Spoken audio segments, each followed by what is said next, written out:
Hello everyone, and welcome to our first webinar today on steel detailing with Comosys. Now, this is going to be a series of 3 webinars, as it is almost impossible to fit everything we want to share with you in just 1 hour. So let me begin by introducing myself. My name is Atik, and I'm the Director and CEO of Proya Software. I'm a structural engineer by profession, but I consider myself more of a thinker than a structural engineer, fortunately or unfortunately. I've been working for the last 30 years, but honestly, I have actually never worked a single day in my life. My task today is very difficult. I'm here to create excitement in you, and that's always easier said than done. I'm here to show you whatever I can in just 1 hour, which will make you start thinking that maybe there's a better and faster way of doing steel detailing. Maybe you can spend less time on modeling and drawing creation. Maybe, just maybe, it's time for change. My task is hard because all of us want our lives to continue as they have been continuing. We love inertia. We dislike change, unless it's forced upon us. Unfortunately, by the time we take the decision to change, the train has actually left the station, and the advantage of being an early adopter is usually lost. So yes, my task is difficult, but what I'm hoping is to find the visionaries among you who can see beyond what I can possibly show them in an hour. Visionaries who can see that what I will show them today can actually save them and their companies a lot of time and money. Visionaries who can see the potential in some of the technologies which I will get only a few minutes to showcase because of time limitations. I have decided to record this presentation. 60 minutes are so short that I can't waste valuable seconds going between models and views and this and that. I wanted this presentation to be streamlined so that you can enjoy it the most. But before we begin, let me share with you a very brief history of Comosys and Proya. I don't want to bore you with the typical PowerPoint slides which show happy workers working merrily as a team and some nicely taken pictures. I'm sure you've seen enough of those, but I will say that we are a part of a large group of companies which has been at the forefront of design, consultancy, and general contracting in Turkey for decades. Having been in this business ourselves, we were ourselves some of the most advanced users of softwares which lead the industry. Now, the key words in this last sentence are we were. We decided to develop our own software in 2001, and we haven't looked back. We started by developing our own finite element and design engine, since we knew this was where the major shortcoming of existing steel detailing solutions lay. Now, true integration does not come from exchanging files between different programs in non-proprietary formats. Seamless integration actually means no integration is required at all. There should be no seams. There should be no data to transfer. It should all be there in the same program, all under the same roof. That was and is and will remain the driving thought behind Comosys. We want the user to start from a green field and finish with the shop drawings and continue with the rest of the life cycle of the structure without switching programs. We know this is a tough target, but we don't want to sway away from it. The reason is simple. It improves quality and it saves time, lots and lots of time. So now with your permission, I'll start showcasing the basics of steel detailing in Comosys. So let's start, and let me start by giving you a very quick summary or very quick explanation of the user interface in general, which you can see on the screen right now. And as you can see, it's a very neat and clean user interface. Everything is quite visible and easy to find. And on the top, we have these menus. And let's start quickly from the left one. The file menu, which is basically your open, save, import, export, project preferences, and your settings. Everything is over there. Let me just quickly come back. Then we go to the steel menu, and inside the steel menu, we have all the basic steel creation commands, like creating of columns and beams and vertical bracings and this and that, and manual detailing commands, and everything is over there. The famous auto adjust technology is over here, which we'll talk about later. And on the left, if you see over here, there are very quick visibility buttons. So if I just press this one, you can turn off the visibility of profiles, turn them on again. You can turn on and off the visibility of plates, the visibility of bolts or welds. And as you can see, it's extremely fast, this filtering. Then if we move on to these two menus over here, the IntelliConnect menu and the IntelliClone menu, we will be talking a lot about these during this webinar. These are two sister technologies, and they work together hand in hand, and they really end up saving you a lot of time. And we will talk about these when we get to them. The concrete menu, once again, we have the basic tools for entering the concrete elements, for entering the basic rebars, and all the manual rebar entry commands over here. And then if we move on, we have the analysis and design menu, where we've got all the analysis and design related features. There's a lot to discuss. Obviously, we won't be talking about the concrete and the analysis in this webinar. We'll be talking about them in the next during the coming weeks.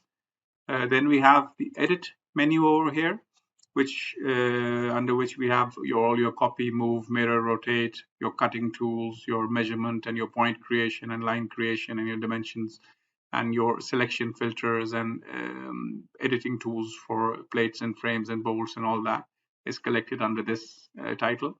Under the view menu, we have your basic view creation commands, like creating view by 2 points, 3 points, plane views, and this and that. Your object draw modes, color codings, your work plane settings are all over here. There are lots of ways to create and modify work planes, your clipping planes, and this and that. All that is under the view menu. Then we have the drawings and reports section, where we have your numbering and your drawings and drawing settings and the creation of different types of drawings available in Comosys, part and assembly drawings, material takeoffs. Also, the reports which come out of the analysis and design section are under this menu. Then we have a miscellaneous kind of a menu over here, which is called tools, in which we've got lots of tools and we can discuss them later. But importantly, right now, your profile databases and bolt databases and assembly databases are all collected under this. On the left-hand side over here, you have the Project Explorer, in which you have all the views. You can create an infinitely many or unlimited number of views in Comosys, and you can open them and you can close them and you can work through them. You have your grids over here, your floors, your design restrictions, your groups, your documents, your drawings. You can explore basically the entire model from this side. And on the right-hand side, we have the component manager, in which you have your all your macros and components which are available in Comosys. So let me just quickly go through just like that. There are the beam-to-beam connections over there. There are the beam-to-column connections, all of different types, of course, simple and moment resisting. Then we have your bracing connections, and then we have your splice connections. You can see there are many different types of splice connections. You have your purlin and girth connections. You can see many different types of those as well. You've got many different types of base plate connections. You've got many different types of truss connections over there. And each one of these, by the way, has many subtypes, which we'll discuss when we get to that. Then you have your detailing menu over there, in which you've got lots and lots of little tools which really help detailing go really fast. You have auxiliary steelwork, your floor modeling, ladders, handrails, very detailed macros over here. Studs and cladding, so all your facade cladding, creation of studs, individual facade cladding pieces, making holes through them, multi-claddings. All those features are available, creating the drawings of those claddings, etc. Then you've got structural members like creating trusses and girts and sag rods and this and that. Then you have miscellaneous steel detailing, and this is another group. Then we've got user-defined. These are your user-defined joints, manual macros, if you will. Then we get to the concrete section, which we won't be talking about today. And under the formwork section, we've got walls and slabs. And we can see you've got shear walls, closed walls, all sorts of walls. Then you've got openings in these walls and channels, and we'll be talking about that in the next webinar. Then you've got staircases and staircase-related macros, and you've got foundations and foundation-related macros and components over here. Then you've got other details which are related to the concrete module of Comosys, and these are very detailed, and you will love these when I'll talk about them in the next webinar. Then you've got embedded objects, and all kinds of complicated embedded objects are available over here. Then we get to this complicated reinforcement components, and here we have your reinforcement components like surface components, region components. These are very powerful tools which I'll discuss for the creation of rebars. And then we've got these container macros for very quick creation of single beams on an axis, and columns and slabs and holes and staircases and flares and this and that. Then we've got a special area for tank modeling, which I might discuss a bit today. And then we have finally what we call parametric objects. And in the parametric objects, we've got shape databases, different basic types of parametric objects, parametric cuts, parametric surfaces, and these are all for general modeling. So this is a very long list, and I don't want to talk much about that and waste time right now. But this is a basic introduction to the user interface, which we will be using. And it's a very clean user interface, and it's a modern user interface, which we have recently updated. And I just wanted to give you a brief introduction into that before we proceed to the actual showing of the individual features. Perhaps the first question in your mind is about the basics, like, can I enter elements freely, anywhere, everywhere, where I want? Are there any restrictions to the geometry I can create? Well, in Comosys, you're totally free to enter anything, anywhere. The same basic ideas of, creating views, creating points, defining work planes, which are the hallmarks of good 3D modeling softwares, are available in Comosys with even more flexibility. Like full views and selection filters, copying, moving, rotating, and mirroring are extremely powerfully implemented in Comosys. In fact, when you will learn about the details, you'll be pleasantly surprised by their intelligence. Now, when you're entering your basic steel, you will stand in need of some architectural drawings sometimes, or technological drawings, because they will become the underlay on which around which you will have to work. And in Comosys, you can do that very easily by importing AutoCAD DXF files into Comosys, and then working on them, working around them, using them as snappable. So, for example, all these are snappable points which we've imported from the AutoCAD file. And it's very easy to import a file in plans or sections or as 3D objects. And then even the layers of the AutoCAD file are maintained over here. So you can turn on and off certain layers, for example, which you don't want, which you feel is just getting in your way. Or you can leave them on and you can work around them, but they're all snappable. And it's very useful as an underlay. Now, I'll start with one huge advantage of Comosys, which is that you don't need to, the detailer doesn't need to re-enter the entire model once the engineer is done with the finite element model. But the question is, how is this possible?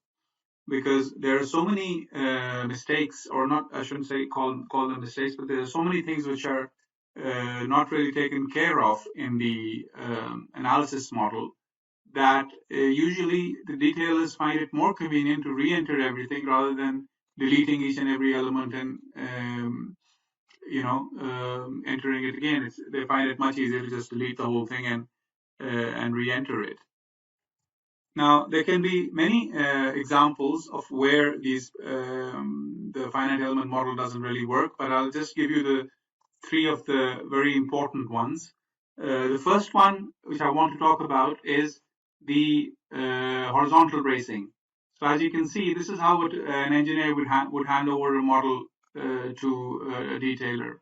And, the horizontal bracings are not where they should be.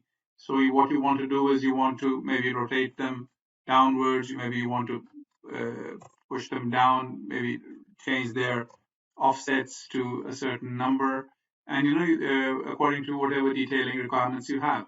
Now, we do this in Comosys with a revolutionary technology which we call auto adjust. And what auto adjust does is it's very customizable. You can change the parameters, but what it does is it converts the finite element model into a model which you can use for detailing. So let's try to do that right now for the horizontal bracing. Now, all we need to do is just select the entire building, press enter, go to your profiles. Now, if you want to select the horizontal bracing, you just go for the beam group option over here and you double click on the horizontal braces, and your horizontal braces are selected all over the building. Now you go to your auto adjust command, and inside there are horizontal bracing options, and there are lots of things you can do about from the height of the top of steel and this. And I'm not going to go into the details, but I'm just going to press OK right now with the standard options. And when I do that, immediately the program finishes off the adjustment of all the horizontal bracing according to my predefined rules. And this, with one simple step, a very major hurdle in using the horizontal bracing has been removed by Comosys. The second example which I want to give relates to vertical bracing. And because the finite element model is maintained by the engineer, the vertical bracing is usually connected like this, that the working point is the top of the beam, because the beam is entered as behind, and the working points of the vertical bracing are at the top. But this is not the way the detailer wants to do it. And the only way he can do that is to delete them and enter them again so that they meet at the center of the beam. But this is not everywhere. So for example, over here also it'll come to the center of the beam, the working point. But at the base plate point, it is already at the center. So different situations will apply. And once again, we can use the auto adjust, which basically converts your finite element model into a detailable model. Just select everything as we did before, press enter, go to your profiles, go to the beam group, go to your vertical braces, double click, and your vertical braces are selected immediately. And just press auto adjust and just press OK. And immediately your vertical braces will be brought to the middle of the beam, and the ones which are already correct, which is the base plates, will be left as they were.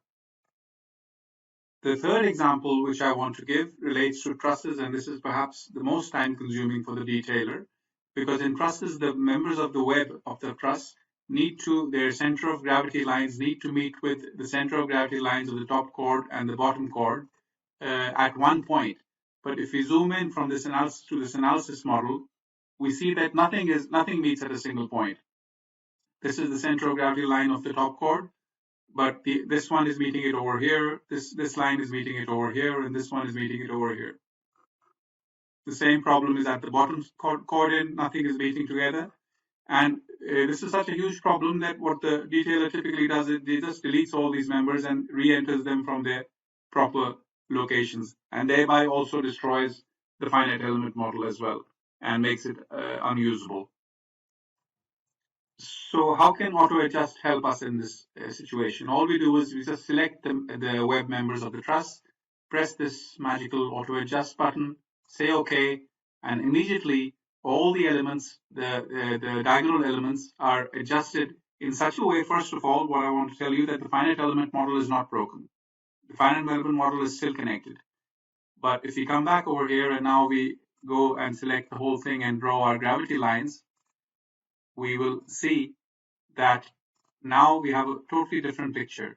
These lines, the gravity lines, are all meeting at this point, which is passing through the center of the beam. Similarly, over here also, the gravity lines of these angles are meeting at this single point. And now, without really doing anything bad to the finite element model, the detailer can just continue his work with this finalized auto-adjusted model. The three examples which I just gave you are just some of the things, a few of the things which auto-adjust can do. It can adjust your purlins, it can adjust your girts, it can adjust your vertical braces, horizontal braces, it can adjust your splice locations as well, your trusses, which I just showed you. Basically, it can bring your finite element model into a model which is usable by the detailer, and this is a huge savings in time, because if the detailer has to re-enter the entire model after the finite element, the engineer guy has already worked on it for a month, and the detailer spends another whatever number of days just re-entering the same stuff, then that's a huge waste, which auto adjust will basically save you from. Now, whenever auto adjust cannot do something, you can always revert back to your manual adjust commands, which do these modifications like moving things, moving elements left and right without really breaking the finite element model.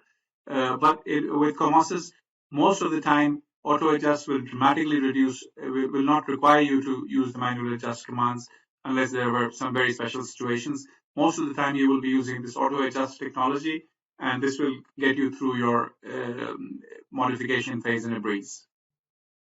Now, I've mentioned that Comosys is a general purpose program in which you can basically do anything you want. And but you might think that, what about custom cross sections? We obviously have all the eye and channels and circular hollow sections, rectangular hollow sections. But what if you wanted a custom section? So what we have in Comosys is the ability to create your own custom section database, and you can create families within that. And within each family, you can have as many cross sections as you want. So over here, I've got an S1 section which I've created. And by the way, you can import these sections from DXF files. So there's an outer boundary, and there are holes, or there can be holes inside, and as many as you want. And you can define these holes, and you can create your own database. And if I select that, and I say OK, immediately I've got a new section over here, which I can use. And you can also, you don't necessarily have to recall them or import them through DXF files. You can just create a set of points and go over these points and create the custom section right from within Comosys itself by using the polygon command. So I've already done that. I've created an outer boundary and an inner hole over here. And what you do is you go to your custom section manager and you say, I want to create another section. So you add to list and you say, I want to add it to the family 1. And you give it a name. Let's call it S3. And it asks for the outer for the section, and then it asks for the Y direction. So I'm giving it 2 points for the Y direction. And the moment I do that, this S3 is created, and I can save it away. And that's it. And now if I just go back and double click on my section and convert this one to S3, you will see that my new section, which is defined over there, I can of course do my control Q and my other shortcuts, and I can use the control W and control E, etc. So it's very easy to define your own cross sections in Comosys, and once you have that ability, you can basically model any kind of a cross section which you want. Now I just want to take you through the macros on the right hand side. And like I said, Comosys is a general purpose program, and you're not limited to macros. You can do your own detailing just like in the large commercially available programs. But I just want to give you a taste of what we have ready at hand. And the first thing which I want to say is that in Comosys, we don't like to increase the number of icons. In many programs, you see that for every different situation, there's a different icon.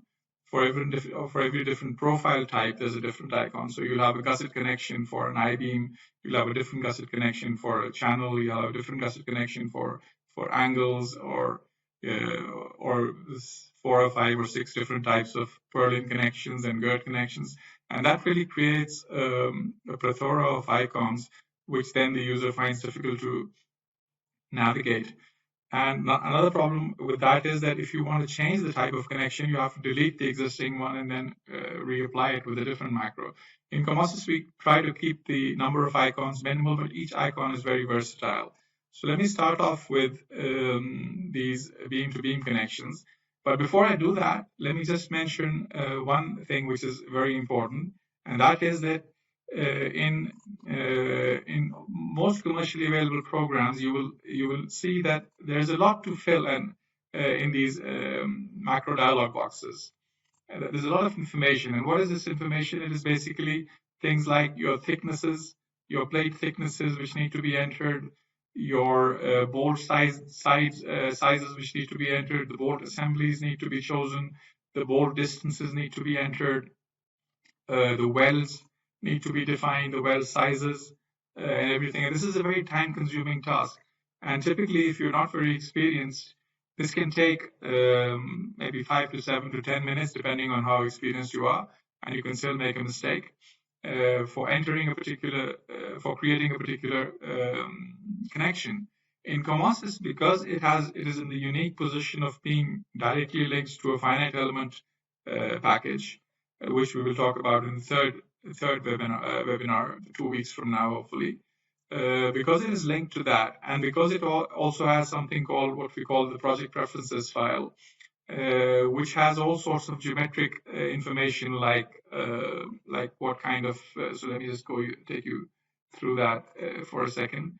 And so, for example, for the bolts, it already knows that for an M20 bolt, what the 1.5D distance needs to be, what the 2D distance needs to be, what the 3D distance needs to be, how much bolt hole tolerance you want, which particular bolt assembly you want to choose, etc.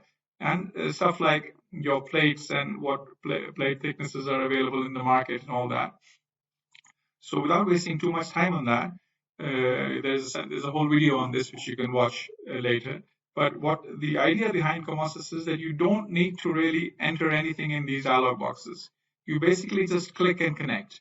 And if the analysis results are in the model, then for the major connections, the connections will be designed, and you won't need to enter anything. That's a huge time saver, because 5 or 10 minutes for every single connection, just entering the data, and you can multiply that with hundreds of connections, and you can see how much time you can save. So let's come back to the issue at hand, and these are the beam-to-beam connections. And of course, everybody knows about the beam-to-beam end plate connection. It's very simple. You just select the main beam and a secondary beam, and you right-click, and you have a beam-to-beam end plate connection. It works two-sided as well, so you can have a main and you can have coming from the other sides, etc. And then the next one I want to talk about is the stiffened end plate connection, which once again you have a main and you have a secondary, and you can have a main and you can have a secondary on the other side. These can't be two-sided, and this is also a very commonly used connection, which we have available in Comosys. Then we continue with the fin plate connection. So that's also, you just go ahead and you select the main and the secondary, and then there are a few right clicks, and there's a reason for that, which I'll talk about. But you can create a fin plate connection very easily. And then there's the angle cleat connection, for example, which can also be one-sided or two-sided, depending on what you want. And you can create your angle cleats like that. These are the four most commonly used beam-to-beam end plate connections, beam-to-beam connections for simple cases. If you have a fixed connection, for example, so let's say you have this particular is a cantilever over there, and it needs to be connected as a fixed connection, beam-to-beam fixed connection, then what you can do is you can just apply this, and it will create this splice sort of a thing on top, and which will connect the top flanges, and which creates a fixed connection. Obviously, the apex haunch situation is very common, so you just select the two beams, and Comosys will do the connection for you. Now, you can have situations in which there's a beam which is passing over another beam with a kind of a gap in between them, like shown over here, and you want to connect them as it passes. So this could be a monorail beam, for example, which could be underslung as well. And we have, for those situations, these beam-on-beam connections over here. So let's try the first one, and you can select this one first and this one second, and this what it'll do is it'll create a connection like that. If you reverse the order, so if I were to go to the same one and select this one first and then the other one, then it'll be a hanging kind of the other one will be as if it's hung by the top beam. Now, similarly, if you don't like bolts in tension or that kind of a problem exists, then you can use the hanging beam connection. So you can select this one first and then the other one, and then what you have is this kind of a connection with the bolts in shear. Or what you can do is, if I undo that, you can do the same thing with the opposite order, and this time you have the opposite direction being used. So this is also very common in detailing.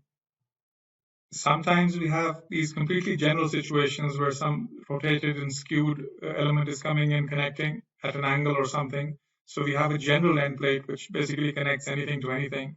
And all you need to do is select the main and the secondary, and you'll have a connection or a main and a secondary for a channel or basically any profile you want, and you'll get a connection as shown on the screen. Now let's go through the beam to column connections over here. So let's try the extended end plate connection. Just select the column and the beam, and your extended end plate connection is created. Similarly, you can have the flange plate moment connection. Once again, the column, the beam. You can have the other side as well, but just right click to finish, and you have your flange plate moment connection. You can have a directly welded connection, in which case choose the beam and the column, and you've got your back stiffeners and the direct welding. Similarly, you can also obviously have the haunch connection like this.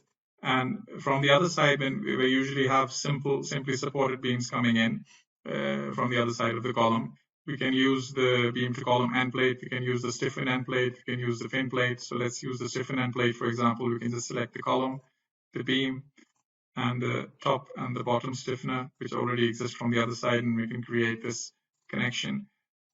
Similarly, we can use the fin plate connection with the same stiffeners.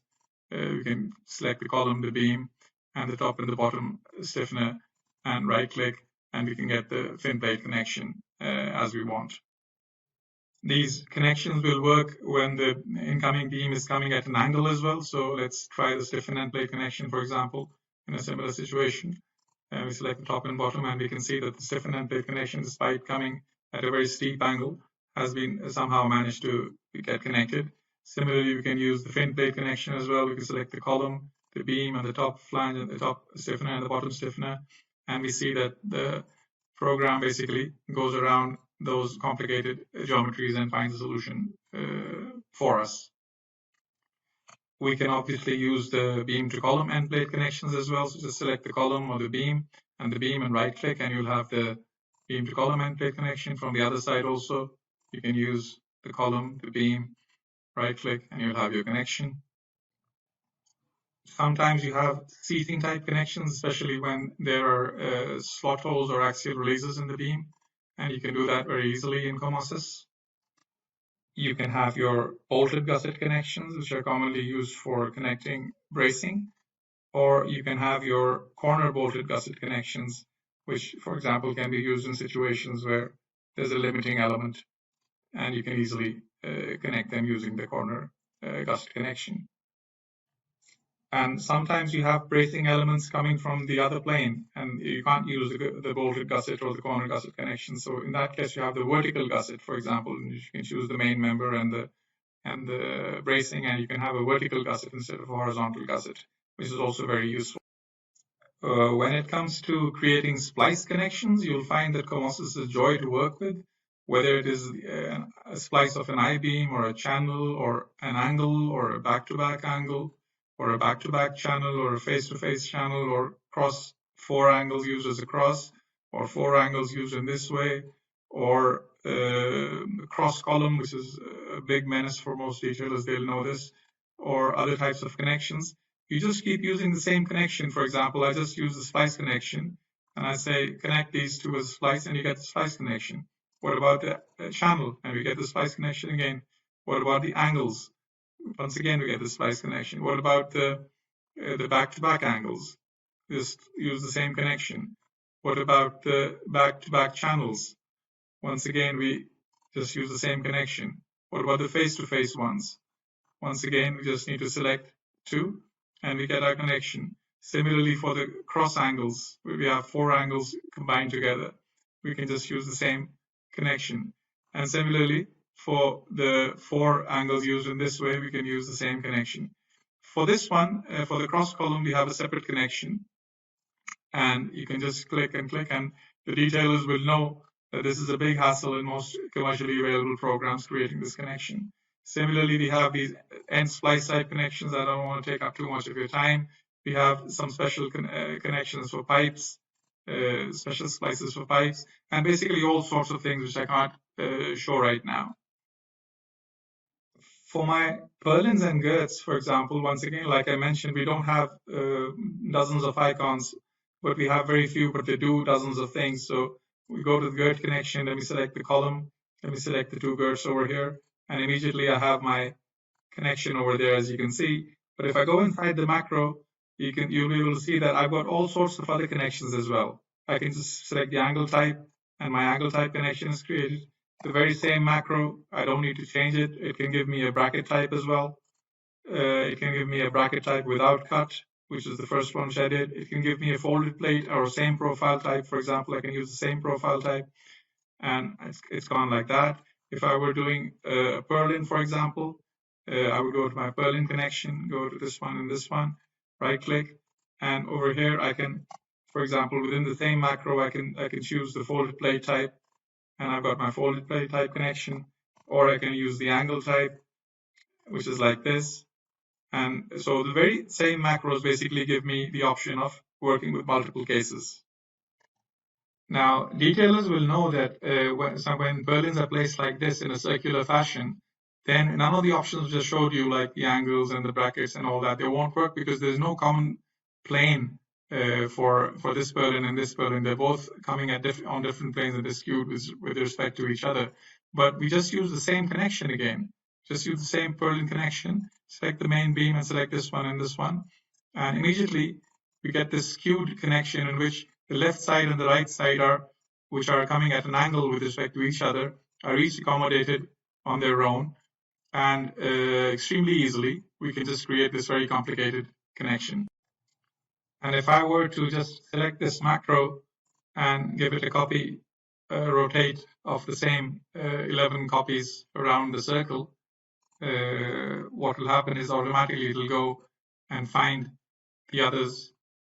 And as you can see, they've all been connected by the same macro.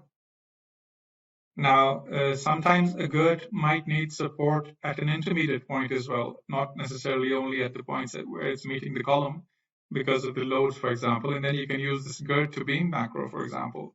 And you can just need to select the beam, select the girth, and then basically select a point where you want to give it that support, and you will get that support like that. You can get it at another point as well. Select the beam, the girth, right click, and then basically select the point where you want to give the support. Similarly, if the girth is at a distance from that beam, once again you can select them in the same way and select the point, and a different or more longer support will be created like that. So these macros are very versatile, and we don't want to we didn't want to increase the number of icons and unnecessarily make them run into dozens and dozens and create confusion. The very same macros will work again and again for all your different requirements. Now, for trusses, once again, there are many options you can use in Comosys. For example, obviously you have the welded gusset connection, which you can use the connection very easily just by selecting the main and the secondary march, and you have what is something which is very similar to the bolted gusset, except for it's welded. Or for example, you have this end plate connection in which you can select a column and select the trusses coming into it, and you can get your end plate connection like that. But you also have many other options. For example, over here, if I were to zoom into this, there's a column coming in and there are 2 trusses coming in from both sides, and then they perhaps need a common connection over there. So what you need is the truss seating, for example, something like that. And what you do is you select the column, select the top brace, this one, the top cord, and then this one, and your common connection is created immediately, which is very easy to do. Similarly, this apex point over here requires a different kind of a connection. You can't use the normal gusset one because of the break in the angle at the top point. So you can use this one over here, apex gusset, and you can select these 2 first, and then you can select the rest, and your apex gusset is created. Basically, it's going through, as you can see, and it's very easy to do as well.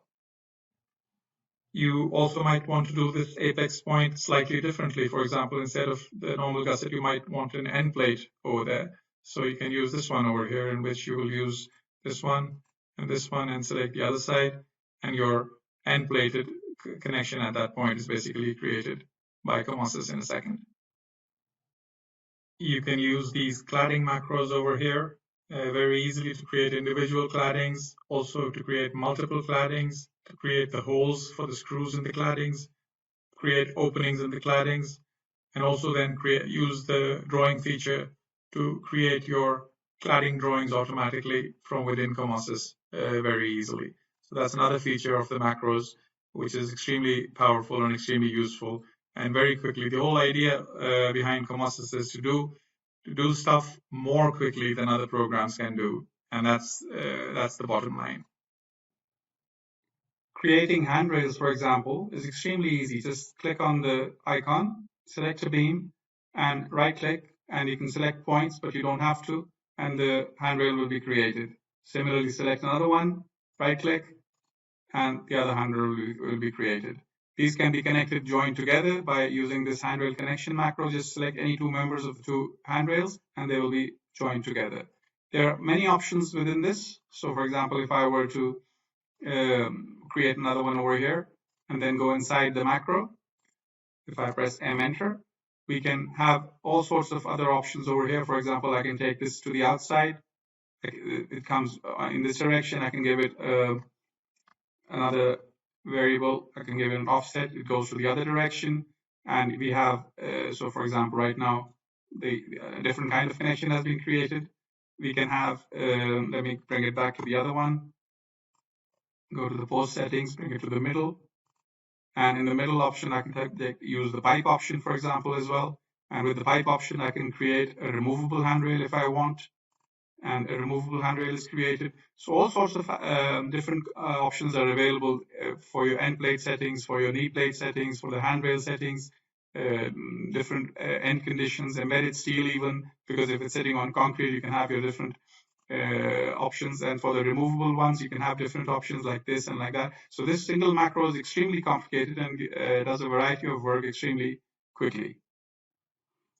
Creating vertical ladders, all that means is just basically selecting a point, or then you can modify it, of course, by reversing the directions. You can give different angles, you can have all sorts of different features over here. You can change the cage types, normal, exit on left, exit on right, exit on front without cages, all your different parameters. So these are very complicated macros which are usable in industrial type structures. You can also create floor modeling. For example, you can create your checkered plates and gratings very easily, directly, and very quickly as well. All you need to do is just select the floor and ask Comosys to create the floor for you, and it will do that. If you remember, I had mentioned that with Comosys, what we don't like is creating too many icons for different cases. Because in many programs, you literally for every single case, there's a different icon. But what that ends up doing is it creates a huge clutter. So we don't do that. We try to collect things conceptually under one icon, and then that icon can do all the various things. So for here, I've made a particular example of the bolted gusset macro, which is very suited to this.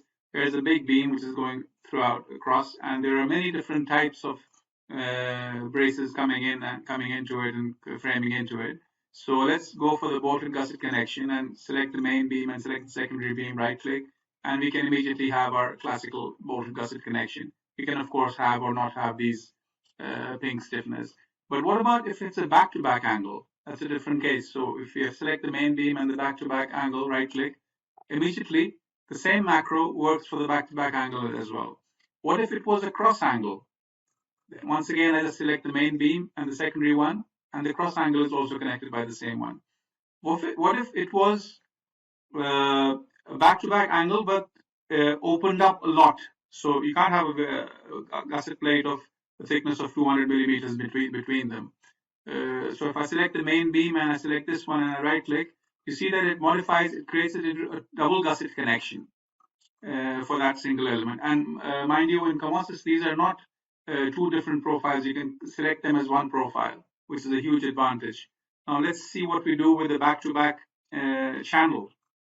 And select the main beam and select this one, right-click, and immediately we have our very nice gusset connection. What if we had 4 angles like that? We can once again select the main beam, the secondary, and right-click, and we have our connection. What if we had this face-to-face angles rather, not a back-to-back, but face-to-face, but opened up in such a way that it won't be solvable by a single gusset. So we have these double gussets now. As you can see, it's very convenient, very easy to use. This is once again a face-to-face. This is the same profile as this one, but it's been rotated. So in this case, the program knows that a single gusset will suffice because you want to connect it in this direction. What if it was 4 angles like this, creating a box like that? And you could just do like that, and once again your double connection would be created. And the 4 angles in this way would also work. Now, if I continue over here, I've got some pipes over there, and I can continue with the same connection. I can do like that, and my pipe connection is created, as you can see, with a single sided plate at the bottom. I can continue with the same one for another pipe over there, and this one I can go inside, and if I don't like the single sided connection, I can have a double plate connection as my preset, and this time I get a double plate connection. What I can also do is, let me connect another one and go back inside into the macro parameters. And from my pre-saved presets, I can do one with no end plate and just load that and apply that. And in this case, we have, so for these ones, there was a thick end plate, but that creates different kinds of stresses. Over here, these plates go inside the pipe. The pipe is cut to accommodate them, and it's a completely different connection. This is also done by the same macro. Once again, I can do something else as well. I can go in there, open up my macro presets, and do a welded type connection, for example, which might be used in trusses, in which it's a directly welded connection with the gusset plate going into the pipe. So it's very versatile. Over here, for example, I have a face-to-face U coming from the flange side of a column or a beam or whatever, and immediately I get this extremely complicated connection because this is we have very large forces now, and we need a different kind of a connection to work with this. And for this one over here, let me just clear some space for us. So let me go for the I-beam now. And as you can see, the same bolted gusset macro does so many different things. And instead of having 20 different icons just to create clutter and difficulty for the user, you just have one icon. And depending on, so if you went in and changed this pipe into an I-beam, it would just work. If you change this pipe into a back-to-back angle or a face-to-face angle or some twin profile or something else, it would just simply work. And that's a huge advantage with working with these powerful components, which actually cover sometimes dozens of cases. And while I'm at it, I might as well show you the batten plates.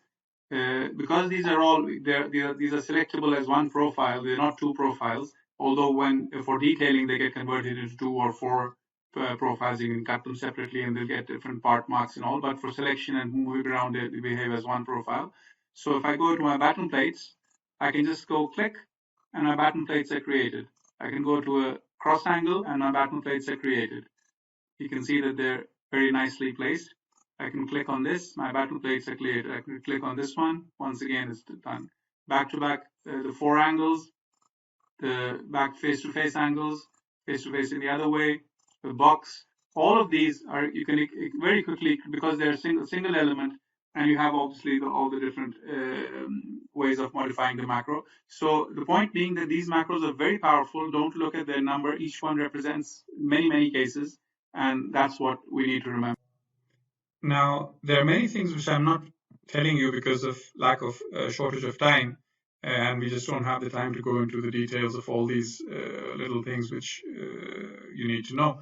But what's important is that macros in Comosys are not like macros in other programs. You don't waste time entering lots of data for these macros. You don't waste time entering all the plate thicknesses. You don't waste time entering all the weld sizes. You don't waste time entering all the number of bolts and the bolt sizes and stuff like that. All that is taken from either the analysis or from your project preferences. And the basic idea, the basic thrust is that you don't spend 5, 10, 15 minutes entering this basic data each and every time you want to make a connection. And all you do is basically click and connect. And overall, when you think about it, if you work for a month, most of that time, a lot of that time is spent actually entering your thicknesses and your number of bolts and your weld sizes and your weld types and all those parameters, the location of the bolts from the angle gauge distances. Those are the kinds of things which take a lot of time. And in Comosys, the fundamental idea is that you don't enter anything, you just click and connect. Obviously, you can enter as much as you want. You can use it like other programs. You can enter all the data if you want, if you don't like what it does. But the idea is that you don't. And that is the one which really saves you time. And it can really bring down a 1 month job down to 10 days or 5 days. And it's really, it's a really important feature which I want you to think about. A quick word about our proprietary clash detection technology, which we call ComClash. Now, this building over here, which you see, is not a very big building. It's about 10,000 elements, 10,000 frames and bolts and plates. And if I were to do a clash detection on this building in other softwares on my computer, typically I would get somewhere. They will finish the job in about 2 minutes. It's going to take about 2 minutes to do a full clash detection on this building. With ComClash, however, we have this amazingly fast technology, which is proprietary. And I'll just do it in front of you. I'll just right click on that and I say go to the clash check. And I just press this run button and let's say how long it's going to take. I'm going to say 1, 2, 3. And that's it. In 2 seconds, it finishes the entire clash check and gives you a report of all the individual clashes over there. You can double click on them and you can go to each one of them and find out what they are. But the point is that in on my machine, what other softwares typically do in 2 minutes, ComClash does in 2 seconds, and that can really save time if you do a lot of clash checking in your business. Now let's move on to the topic of connection design and steel connections in Comosys. Now the thing is that when it comes to moment-resistant beam column connections, then we have to design those connections according to the capacity of the capacity of the beam. But for the rest of the elements, this is not the case. Let's take the flow beams, for instance. So this beam could have some sort of a force on it, and the end reactions could be as low as less than a ton, maybe. And if you check out the capacities of bolts being used these days, high-strength bolts or even normal bolts, even a single bolt can carry 5, 6, 10 tons sometimes. And if you think about it, when the end reaction is just 1 ton, 1/10 of a bolt is actually enough to carry the loads coming from analysis. So that creates an awkward situation that if you design this end connection according to the loads coming from analysis, you get very ridiculous looking results. So what we need is a system in which it will check against the loads coming from analysis, but it will also compare the connection thus achieved by some company standards as well. And if the company standards end up to be higher, so for example, if the loads are dictating that only 1 bolt is enough, but the company standard says that whenever you have an IP 300 beam, you should connect it with 6 bolts, then the company standard should take over. But if the loads dictate, if the incoming loads are higher than that, then the company standard should be abandoned and the connection should be designed according to the load. The horizontal bracing also, for instance, which is an axial force member, cannot be designed according to the axial capacity because that's very, very high. And it's usually because of buckling of these elements, and similar is the case with the vertical bracings, because they have buckling constraints. It's usually typically of the order of maybe around half the capacity of the member. So once again, we can't just go ahead and design according to the capacity of these members, and the loads need to be taken into account. The same would be true for truss connections, purlin connections, girth connections. In fact, most of the connections will need to be designed way below their actual shear capacities or axial capacities, and it's only the moment resisting beam column connections which need to be designed according to the capacity. Now, once the analysis is complete, the model gets locked. And if the model is locked, all the analysis results are available to Comosys. And when you create a connection, it will be designed according to all the various loads and under the various load combinations. But what if we were to unlock the model? If we were to unlock the model, then all the loads will be lost, and therefore we lose the capability of connecting that back to the analysis results. So for that situation, in Comosys, we have this capacity ratio button over here, in which we have this option called assign capacity ratios. And what this does is, it very cleverly, before you unlock the model, it will go through all the load combinations. For example, if you're talking about this horizontal bracing, which has whatever dozens of load combinations, and each one has a maximum axial force, it will go through the maximum axial force in all the load combinations. It will find the maximum of all the load combinations, which will govern in the design of the connection of this one. And it will assign that as a ratio of its axial capacity. So let's say the axial capacity is 10 tons, and the maximum load in all the load combination is 5 tons. So the maximum load creates an axial capacity of 0.5. So what this command will do is it will go and it will search through all the load combinations and find the largest one and assign that axial capacity value inside the axial capacity ratio over here as this number over here. So you can continue to work even if the model is unlocked. If somebody is not using the fully locked analysis model and a detailer prefers to work with the unlocked model, he can still take the gist of the forces. In this case, the axial force, for example, there is only one. The largest axial force will govern of all the load combinations, and that can be saved away even after the model has been unlocked. The same is true for vertical bracing. Once again, no matter how many load combinations you have, it's the maximum axial force which governs, and those axial forces are then saved away by this command, so that even after you've unlocked the model, you can still continue working with it. For the beam connections, the simple beam connections or the floor beam connections, it is the sum of, or the square root of the sum of the squares of the V22 shear and the V33 shear, which might be available, and also the axial component is saved away separately, so that the connection can be designed according to those, even if the model has been unlocked.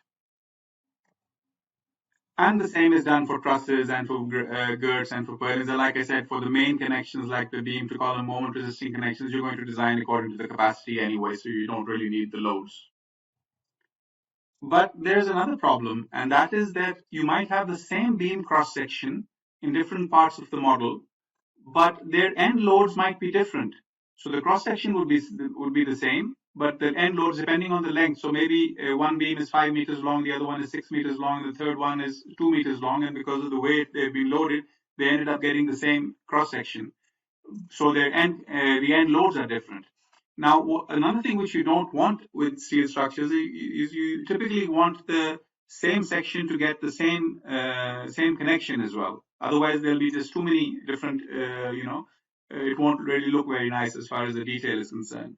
So what you also want is for all the similar sections, or you might want this, for all the similar sections to basically get the same connection as well, even though the loads in some of them might be lower. So what you want to do is actually to go through, let's say you've got this IPE 300. So you go through all the IPE 300s in the model, and you want to find the one with the maximum load on it.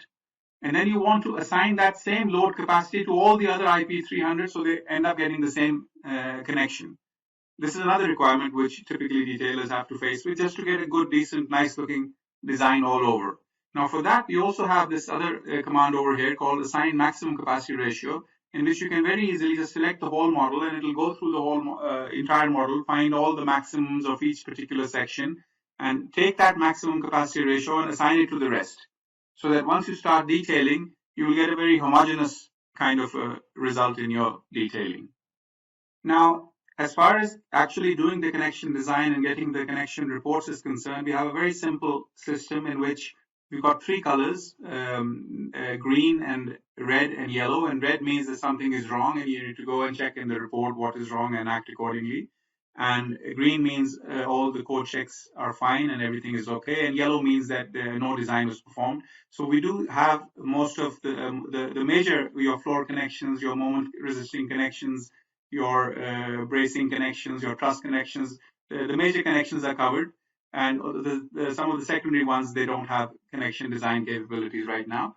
But the basic coloring scheme is very simple. So what you can do is you can simply start off by, so like I said, green is good. So you can connect with the fin plate, for example, right now. And if it turns out green in this coloring mode over here, if it turns out green, then that means the connection is fine. If I go ahead and do a corner bolted gusset on this one like that, and that turns out green as well, then it means that it is, whether you're working in the locked model, it'll go through all the loads, whether you're working in the unlocked model in which you're working with equivalent maximum loads, which is probably the better way because you want to over-design your connections reasonably in any case, since you don't want your connections failing. If anything, your member should be the one which is failing. Let's go to the other side as well. So as long as you're seeing green on the screen, then nothing is, then you're basically good to go. Let me go to the end plate connection, for example, over here. Right click, we're getting something green, that's fine. Let me go over here and go to my bracing connection. Let me select this one, and this one, and right click.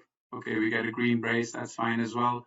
Let me go over here and go to my flange plate moment connection and select this one, and this one, and this one, and we get a green connection. Let me go to my fin plate beam to column and select my column, select my beam, select the top stiffener and this one, and right click, and I get a red connection. Now, the moment I get a red connection, I have to go in and see what is wrong with it. And for that, I will have to create the connection design report, which is very simple to do. And I can scroll down and see, as long as I'm getting these green yeses, this informative thing is okay. That's not really a critical code related check. But wherever you see the fail, then you have to act accordingly. So this is a bolt shear resistance problem. Let's go further down to see if we have any other problems. So the rest seem to be passing well. So I need to basically go down and go inside the macro and do something about, maybe I'll just increase the bolt diameter, and yeah, it turns green. So the idea is that you keep going until you have green, and when you see something red, then you go inside the report and you make your changes accordingly. But this on the fly kind of a system is very useful because the detailer gets some confidence out of it that what he's doing is correct, and the loads have been transferred by the engineer. And even if the model is unlocked, we have the maximum loads and they've been assigned through the commands just talked about. And with this very simple and neat system, you've got a very quick way. And at the end of the project, you can also create all these design reports and get a printout and send them to the client. Now, I'm going to talk about a revolutionary technology, which we call IntelliConnect Plus. What you see on the screen is a fairly large industrial building. As you can see, it's got multiple floors, it's got a complicated roof, it's got all sorts of bracings coming in and out. So in my opinion, typically by using the programs which are available, this is a job which will take at least 1 month to do for a detailer. And what I'm going to try to do, obviously, I'm not going to finish the building off, but what I'm trying to show you right now in the next few minutes is I'm going to try and connect maybe about 1/10 of this building in about 10 minutes, right? And the idea behind that is to convince you that a huge amount of savings can be done with industrial buildings or with other types of buildings as well. By using this revolutionary technology, which we call IntelliConnect Plus. And obviously, this will be streamlined towards this webinar. But you will get an idea that if I can connect about 1/10 of this building in 10 minutes, then maybe you can do this whole building in a couple of days. And that's the whole point, that with Comosys, you can reduce your man hours tremendously. Now, IntelliConnect is a node-based technology, which means that the finite element model in which we have finite element nodes, those are the ones which tell Comosys what to do. They give the connectivity at every joint. So this joint over here, for example, has a connectivity of 2, which is telling me that there's a main beam and there's a beam connecting to it. The total connectivity is 2. This one has a connectivity of 4, and so on and so forth. And because we have this connectivity information, we can then use this technology to collect this information at every joint, find out what the constraints are, think of what macro needs to be used, which macro is more appropriate, and then actually apply it and then find solutions. Now, you know that there are things which are similar, which are available in the market, which do things like rule-based joints or auto connect, which what they do is they basically connect 2 at a time. So what they will do is they will connect this beam with this beam, this beam with this bracing, this beam with this bracing. But what you'll end up is with a hodgepodge of clashing elements over here. And that doesn't work. And I'm not going to talk too much about that. But the idea is that IntelliConnect Plus, what it does is it will look for possible solutions, non-clash solutions. If needed, it will even shift elements left and right if you allow it to do so. And it will choose the appropriate macro which works if you give it that flexibility. Basically, within the constraints which you specify and within the constraints of each macro, it will try to find a solution which is acceptable.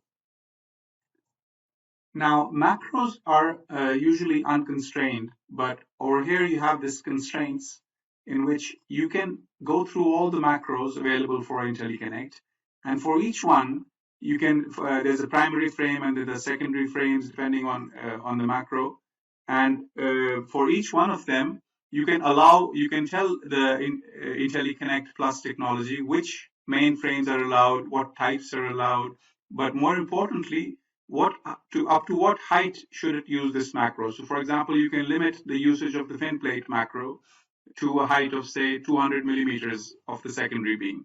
And if it's a higher beam, you want to maybe go to another macro. So this area over here, which is limitations or constraints, you can use to define how the macros will be constrained in their usage by IntelliConnect Plus. Once IntelliConnect Plus is done doing its job, it will give you a report as to which nodes it managed to connect and which ones it couldn't. And then you can go, if for example, it is unable to connect, find solutions for certain nodes, you can go and do the rest of the building manually. But more often than not, you will find that in most practical situations, IntelliConnect will find a nice solution for you. So let's start with the purlins. As you can see, this is a reasonably complicated roof. We've got purlins ending up at the end, and then there are purlins, 2 purlins sitting on the trusses, and once again at the end as well.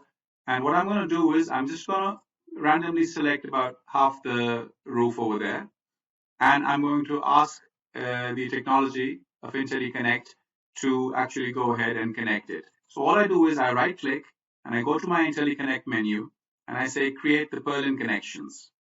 Now, once I'm inside, of course, as we've discussed before as well, the purlin macro has so many different options. We don't have 5 different macros for the purlin. We have just one, and they can do all the different things. So what I want is a folded plate connection in my case. So I'll just select that, and I will press the run button.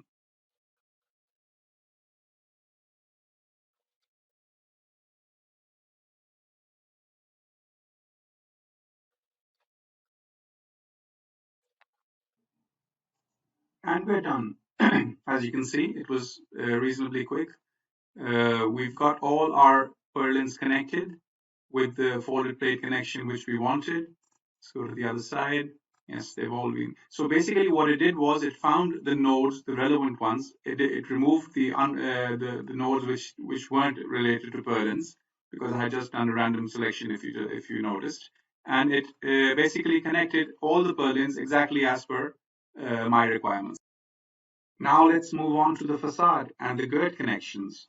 Once again, all you need to do is select a part of the building. I'm basically trying to not waste too much of your time. I can select the whole building and do this as well. But just so that we don't waste too much time while the program is actually running, which is like I said, it takes a few minutes, but we don't want to waste a few minutes over here. So we just select a part of the facade and the nodes, and we go to the IntelliConnect menu, and we say create the gird connections.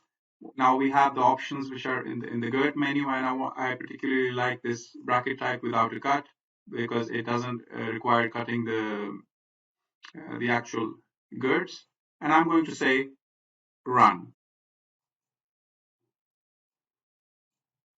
As you can see, it is connecting as we speak, and in a few seconds it will be done, and it will give you a report of which ones it managed to connect and which ones it couldn't. And in this case, it is connected every single one of them. If it didn't, if there was a problem, it will tell you the node number, and you can go ahead and do it manually as well. So if you were to zoom in, we will see that all these girds have been connected exactly the way I asked it to connect it, and basically by getting the information from the nodes which we discussed earlier. Now, a big challenge which we have when we are detailing buildings is the floor beams, because with the floor beams, usually they're not just beams, but we also have these horizontal bracings coming in from all directions. And it's a challenge because depending on what kind of a connection you use, sometimes the horizontal bracing needs to be connected to the fin plate. Sometimes they need to be shifted because the stiffen end plate is just not giving it enough room. So I'm going to take you through these difficult decisions and how IntelliConnect Plus will help us solve this problem out. I'm going to try to maybe connect half of this floor over here. And what I'm going to do is first start off with this part over here. All I need to do is just select the beams like that, and with the nodes obviously, and right click and go to my IntelliConnect menu and say floor beams. And for these, I'm going to use the fin plate connection only. I can obviously add these as well, but just to demonstrate. And I will use the corner bolted gusset and the bolted gusset as options if the bracing is there, which it is. And I'm going to say next, and then I'm going to say run.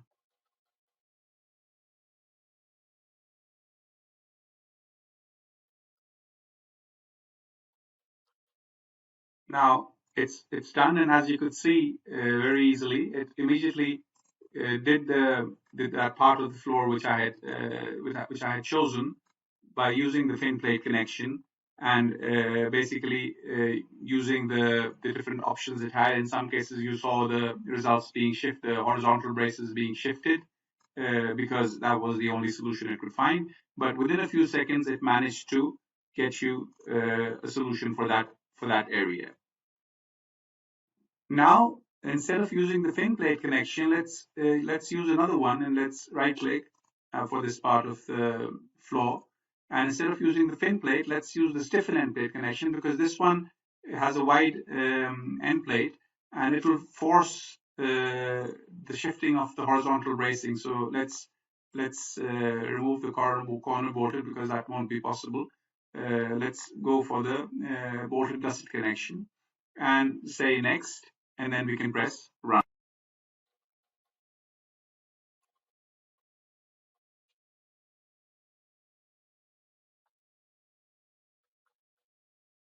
So as you can see, this one is finished as well, and it has shifted the horizontal bracings.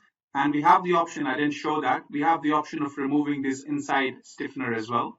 But the whole idea is that it has avoided the clashes which could have occurred because of the choice of the stiffen end plate connection. And by shifting the horizontal bracing, which is a very time-consuming task for the detailers, it has managed to find a solution which is usable, and like I said, constructible as well. And it is also taken into account how much space is needed for the tightening of those bolts. So there's a lot going on with IntelliConnect, which needs to be appreciated. Now, Another complicated joint is the beam column joints, where the beams come in and meet the columns. And of course, you can have other elements like your vertical bracings framing into the same point as well. And these are complicated joints because you can have up to 5, 6, 7 elements coming in and meeting at the same point, and there would be stiffness created by many macros, and they could clash with other connections. So this whole joint needs to be sorted out and intelligently solved by the IntelliConnect Plus technology. So once again, like I said, there are many different options. You can have your, from the frame side, you can have your haunch connection, or the flange plate moment connection, or the directly welded connection, or extended end plate connection. All those are possibilities. And from the other side also, you have several possibilities. So there are literally hundreds of combinations how this can be done. But I just want to show you how we will go about connecting these beam column connections very simply by using IntelliConnect. So let's select this corner of the building like this, and we've got lots of beam column connections coming in that area, and right click and go to my IntelliConnect command and go to my column beam connections this time. And as we discussed, it could be the haunch. We might want to use the haunch connection, or the extended end plate, or the flange plate, or the directly welded. Let's go for the haunch one right now and say next. And for the simply supported beams coming from the other side, we're going to use the stiffened end plate connection, and then we can use the corner bolted gusset if there's any vertical bracing involved as well. And now we just say run.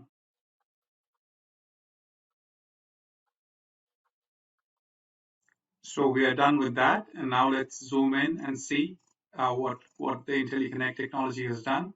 As we can see, it has created the haunch connection from the fixed side. It has created the stiffened end plate connection from the other side.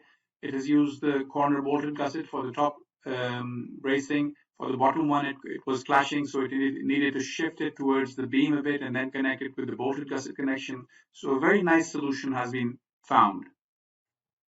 For this joint, there was no beam coming in from the other direction, so it's just the haunch from this side, but there was a vertical bracing from the other side, and that's been connected. Let's move up. Over here, we see a slightly different case. Once again, we've got it's managed to squish in the corner bolted from the bottom as well, and there is no haunch coming in from the other side. In this case, it's only the simple connection. Let's move up. It's connected the beam because I was the only one being connected over there. Over here, we find another solution which it found. So these are very easily usable solutions which IntelliConnect Plus has found for us. And as you can see, within seconds, it has managed to connect all these complicated joints. And normally it would have taken you a lot of time. Now, obviously, I didn't show you the whole building, but the point was that within a few minutes in front of you, if I can connect even 1/10 of the building, I perhaps didn't do 1/10, maybe I did about 1/15 or 1/20. But the point is clear. If we continue at this pace, we can probably finish this building off in a day or two, and that's the whole idea. That in a time as short as a day or two, a building as complicated as this building, which would normally take you about a month.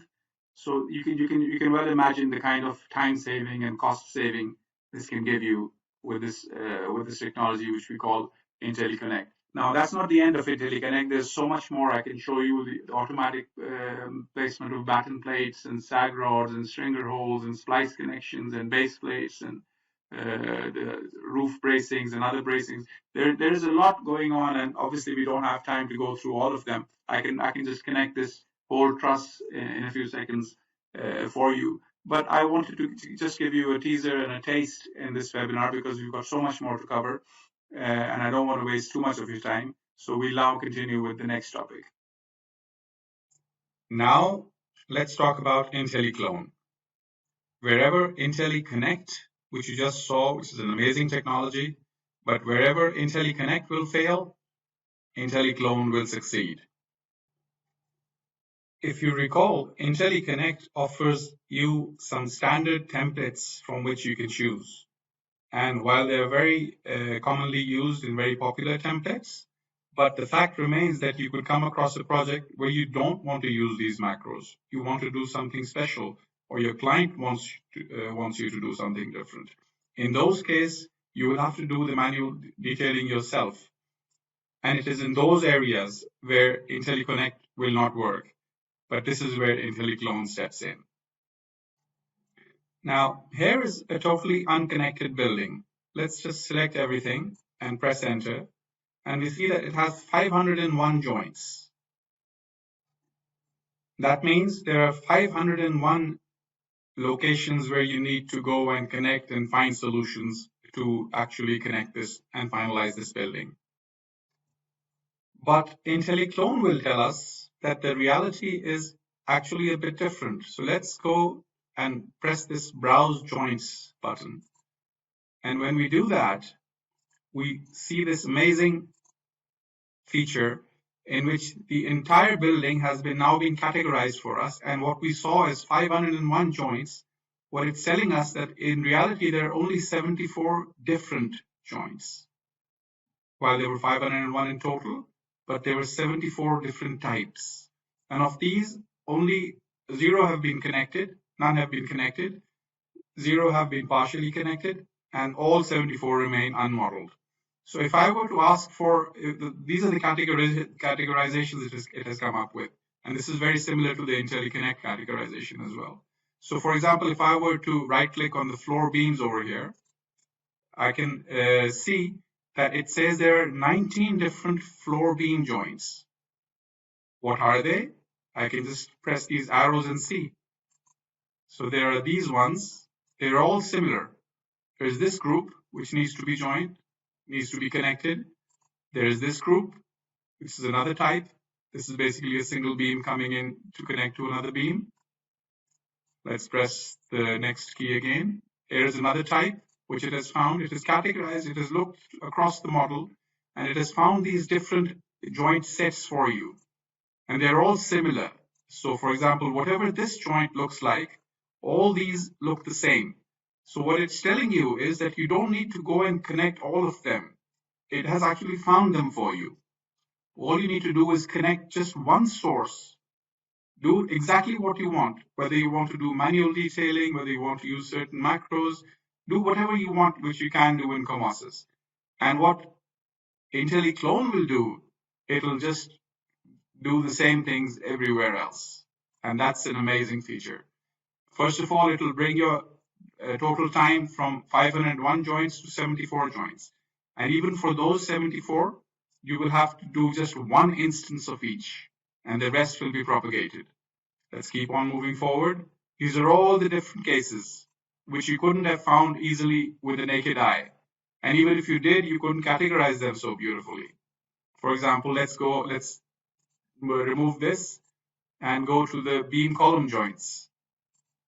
And these are the beam column joints in the building. And let's go through these. So this is one type which it has found. This is another type. When there's a column, 2 beams come from the other direction, and there's only 1 of these. And then there are 2 of these, and 1 of these. So all these categorizations which it has done really reduce your work tremendously. And we will just show you in a second how you could just walk through these categorized joints, connect just one, and then request Comosys to do the rest for you. So let's start with the floor beams. And let me just press this arrow to see the first of the typical joints. So it tells me this is one joint type, which I need to find a solution to. Let me zoom into any one of them and open my connections, go to my fin plate connection. Let's say I just want to connect these like that. And when it comes to the horizontal bracing, what I want to do is I want to lower them 80 millimeters and then do a corner gutted on that. So I go and select my main beam, this one, and the fin plate, this one, the other one, and the fin plate again. And this is the way I want to detail this particular joint. And if you notice, the targets are still non-adjusted. I haven't moved them around. They could also be facing in different directions. They could be rotated otherwise as well. all that is possible. So what I do is I just select this one and I say clone selected to all. And it says there are 11 unconnected joints found in the model, which you can see on the screen, by the way. And all I need to do is just say proceed, and it finishes the job. Every one of the target locations has been adjusted. The same macros have been applied. Let me rotate this around to show you. This is an extremely powerful way of going through your entire building very, very quickly. Let's continue. Let's press this arrow again. And the next joint type, which it tells us, is basically a beam connecting to a beam. Let's use the stiff and end plate connection on this one. And once we're done with that, and we're happy with that, we can just select it and press this clone all. It says there are 15 other similar situations in the model. Proceed, and the result is there for you to see on the screen. This is very, very convenient. Let's move on again. Let's press this arrow, and this time we get a slightly different situation in which there's a 45-degree connection of a beam to another beam. And let's say I want to connect it with the stiff and end plate connection, but I also have some special requirements over here. Let me turn off the cuts over there, and let me select this plate at the back, and let me just pull it out a bit. Let me just say I want to pull it out maybe 40 millimeters. And this is a special requirement of this particular project. And when I do this kind of a modification, which is not directly doable by the macro, what I need to do is I need to explode that macro. So I just explode that. I turn on the cuts again so that I can select everything. I just select this one like that. Now it's an exploded macro situation. I zoom out a bit so that we can see. I say clone selected to all. It says there are 11 other cases of a similar situation. I say proceed, and it's done. If I go to my joints, I can see that the plate has been pulled out. Let me turn off this. It's pulled off on all the target locations as well. And this is so convenient that I can just walk through my model, connecting one by one, resting assured that whatever I did at the source joint has been moved to the targets as well.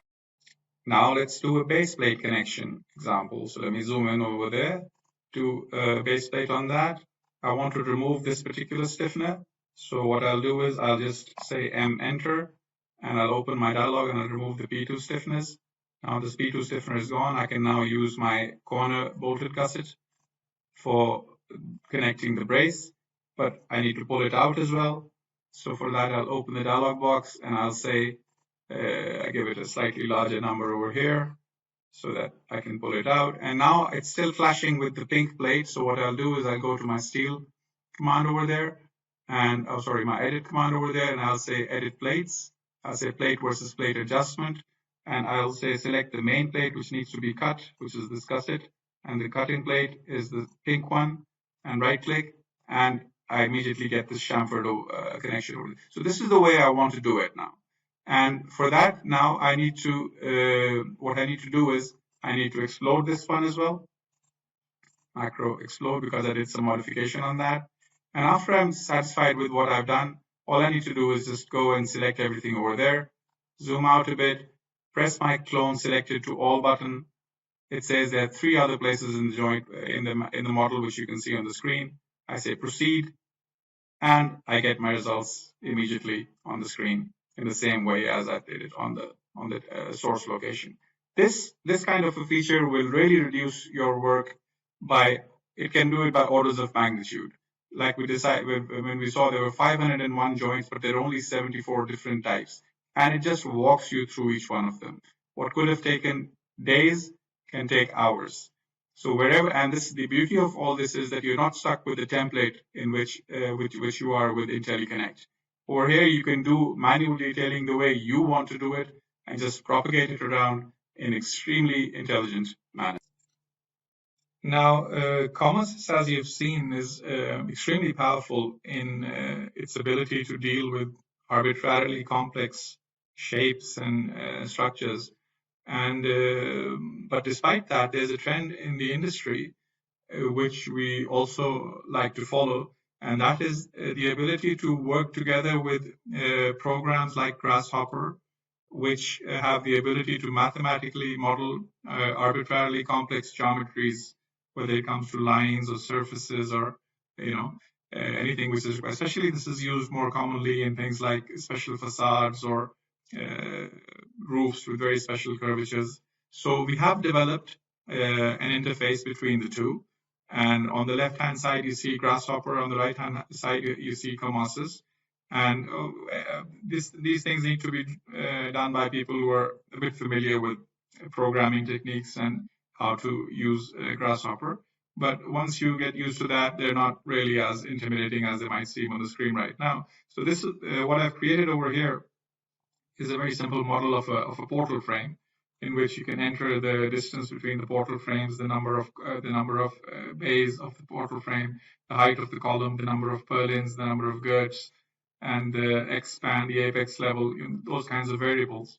And the moment if I go in and I say bake, immediately you see that on the Comosys side, you see the live link, and it has created the portal frame according to the parameters over here. And if I zoom into there, and if I say that let's increase the number of columns to 9, the live link will immediately update that.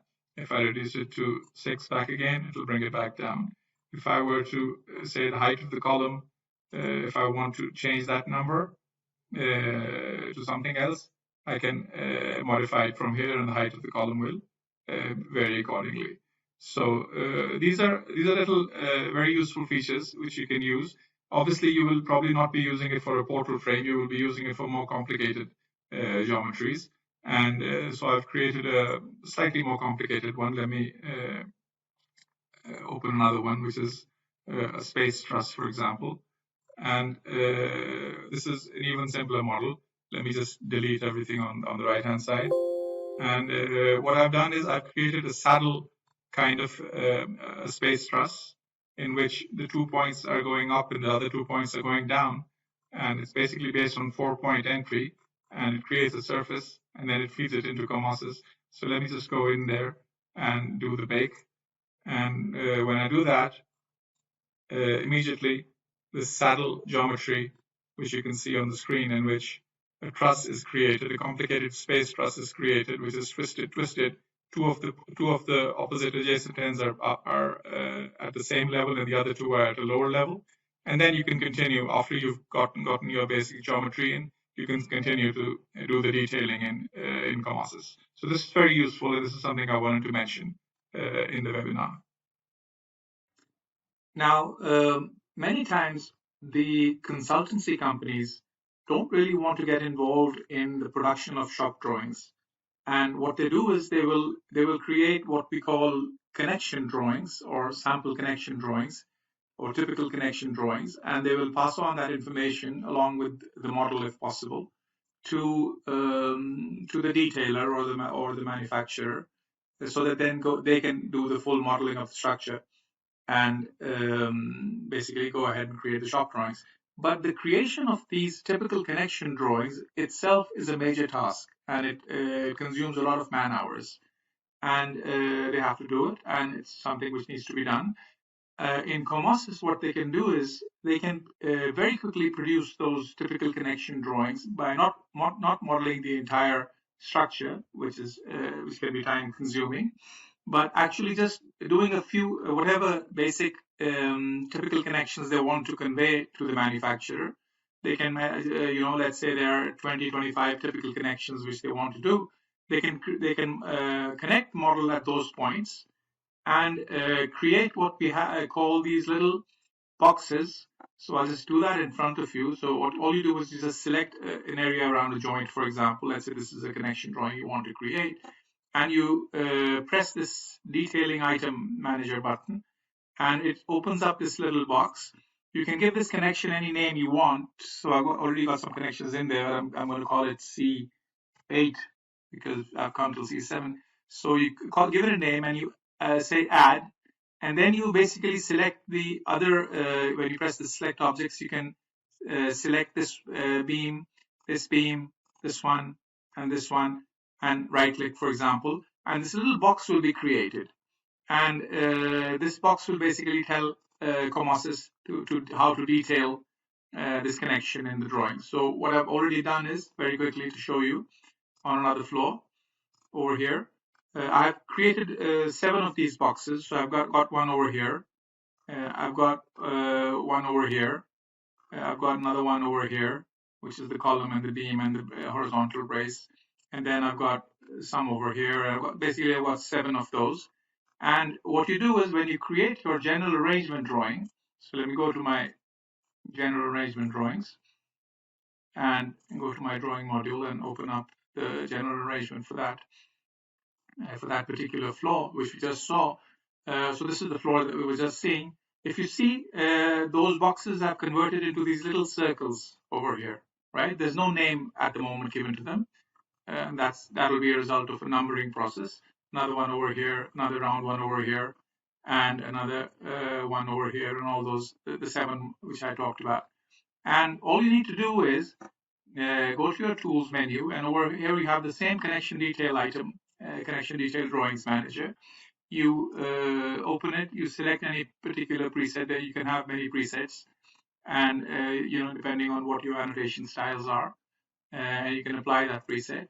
And all you do is you just basically just press this button. And when you do that, immediately those 7 connections, if I zoom in, so this is a connection, and they've all been annotated, if you see. And you decide basically which particular views will be shown. Even 3D views can be shown. And the other connection over there, or from all directions you can show. And they've been annotated, the bolts and the plates and the welds and everything has been shown. And basically the manufacturer or the detailing company can then just use this. And if you notice, these circles have also been numbered now. So this is C1 connection. This is C7 connection. This is C2 connection. They've all been numbered, C6, and the same numbers appear over here as C1, C2, C3, whatever. And this very quickly creates that time-consuming typical connection drawing, which you can then forward on to your detailer or the manufacturer, and that'll save you a lot of man hours. So now let's talk about shop drawings. And what we're looking at is a large industrial building. It's a boiler structure. And we all know that shop drawings can be a bit of a pain. And not that creating them takes too much time, but actually cleaning them up and producing a drawing which can be sent to the shop so that the people over there can manufacture what we have designed is a very time-consuming job. And those who are in the detailing business know that of the hours which they spend on the entire job, almost half is spent, especially when the structure is complicated, is spent on creating and cleaning up drawings. So I want to talk a bit about that and how Comosys can produce shop drawings, and I want to particularly emphasize the general quality of these shop drawings. So, like I said, this is a boiler structure, and I'm gonna do a few examples. And let me start off by this example over here. This is a truss, as you can see on the screen. And what I'm going to do is I'm just going to right-click and say select the assembly, and that selects the truss assembly. Let me just go and show that only. So now we can see what kind of a truss we're talking about over here. So it's a reasonable truss, not very complicated, but it's got some stuff on it. And what I'm going to do is I'm going to just select it, and I'm going to say create the assembly drawing for that truss. And you know that assembly drawings for trusses are quite a problem, because their dimensioning needs to be cleaned up a lot by the person who's doing the detailing. And this drawing is created right in front of you. There's no manual intervention. I'm going to open up the drawing manager. This is the drawing which was last created just now. And I'm going to double click on it to see to show you what the default drawing without any manual intervention looks like for this truss over here. And you can see it's a 1.5 A0 page drawing. You can see the material list over there, but that's not really of your prime concern right now. What is probably of your prime concern is the way the dimensioning has been taken up. And you can see on the screen the quality of the dimensioning. And you can tell by yourself how much cleaning up this will require.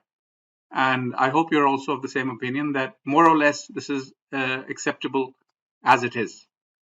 And maybe a few strokes here and there, but not the 1 hour you would normally need to spend on this drawing to clean it up. It's a very clean drawing, and everything which you need is over there, the single parts. Obviously, this is all customizable. There's a lot of detail which we can talk about, but this is not the purpose of this webinar. All these settings, drawing related settings, are over there which allow us to basically make modifications. But as you can see, it's a very, very clean drawing, and this is what I wanted to show you in this example. Now, to continue with shop drawings, curved beams are another menace for detailers, and every detailer will tell you that creating the assembly drawing for a curved beam is a big problem, and basically the drawing needs to be redone completely by hand. And Comosys offers quite a neat drawing when it comes to curved beams as well. And I'll just show you the example which I've just created over here. As you can see on the screen, well, obviously the single parts are over here, but the curved beam itself, as you can see, has been dimensioned properly with the angular dimension commands. And you can see that it's fairly neat and it's fairly acceptable. Maybe you'll have a few things to do here and there, but generally the quality of the drawing is still much better than most of the commercially available softwares. We can continue with the single part drawings, for example. That's also a matter of concern. So let's select a few random plates. Let's select this large plate over here. Let's select this splice plate over here, and maybe select a few small plates as well. And once again, you just right click and you say create drawing. Of course, you can select the whole building, and I don't want to waste your time, but just to show you, you say create drawing and you say part drawings, and the part drawings are created by the program automatically. And you can go to your drawing manager once again, and those three parts, you can see them over here. So let's open this one up, for example. This is the very small plate which we selected over there. It shows us exactly the material list and how many of these exist. 506 of these exist in the model, and exactly in which assemblies they exist, in what number and all that. And then we can go to the other ones, for example. We can select this one. We can see that the larger plate that we had selected, once again, the material list is over there. It's been dimensioned. And let's go and double click the other one as well. And this is the splice plate which we had chosen once again. In which assemblies does it exist? What is the total count? What is the total weight? And obviously these are all customizable features.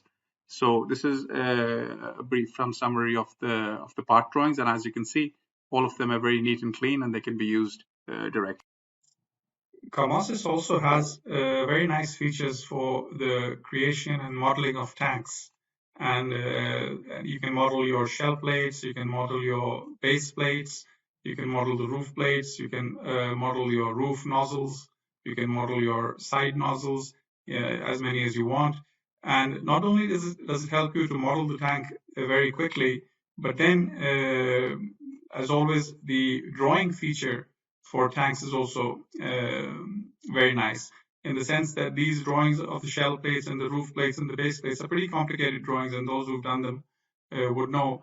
But Comosys, by using some specialized technology, automatically creates these drawings for you. So this is the drawing for the shell plates, for example, and they've been opened up not in the round, the spherical way or the cylindrical way in which they were modeled.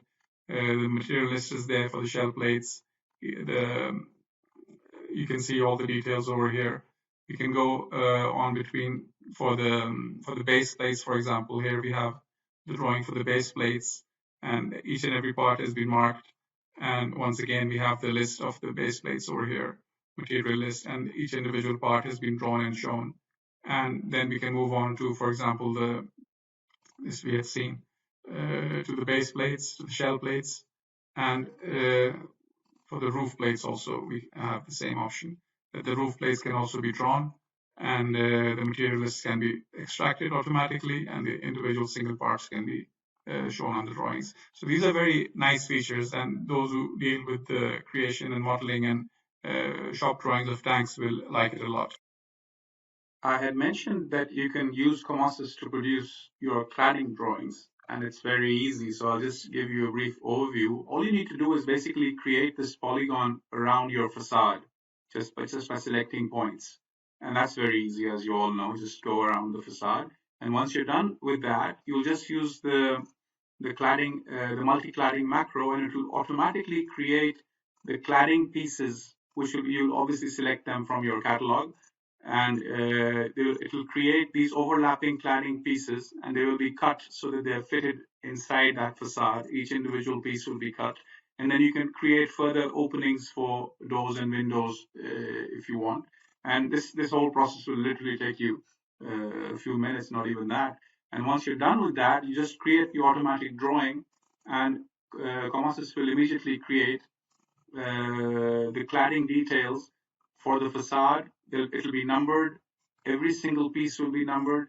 It will be drawn separately as a single part, and the profile will be given, and there will be a material list, which you can then see that every single position number. It's even the RAL color can be given. I haven't given it over here. The areas and the weights and everything all will be given, and within a few seconds you will create this cladding drawing extremely easily from within Comosys. Now I want to talk about interoperability. And what you see on the screen is a very large steel plant, which, by the way, is being manufactured and erected as we speak. But what I want to talk about is this requirement of the market for different softwares which are being used in the market, and there are many, to be able to communicate with each other and to be able to transfer data from one to the other. And many different attempts are being made, and some are more popular than others.